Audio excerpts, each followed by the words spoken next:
អ្នកគ្រូពេទ្យអើយមានតែអ្នកគ្រូហើយជួយសងគ្រោះជីវិតខ្ញុំឲ្យបានសប្បាយគាត់គឺគ្រោះថ្នាក់ក្រុមញ៉ាំមានគុណឧត្តមរយទឹមមិនបានទេ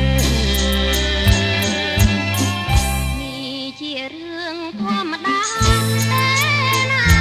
លោកអើយលោកគូហើយខ្ញុំស្មើចិនតាបានប៉ុនឆ្នាំទេណាលោកណាជាព្រោះខ្ញុំអីទេណាំងនេះគឺចានេះពិត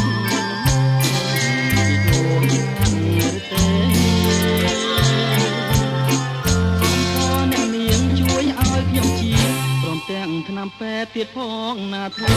ទើបខ្ញុំសប្បាយហើយពីរោគី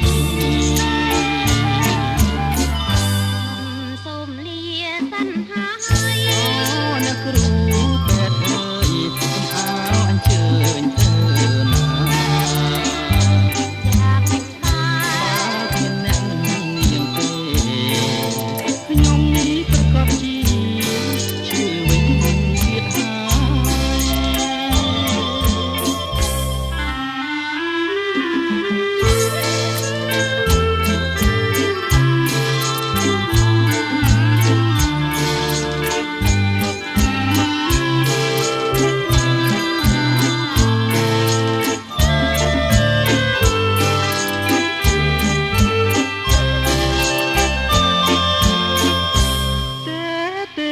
អ្នកនេះ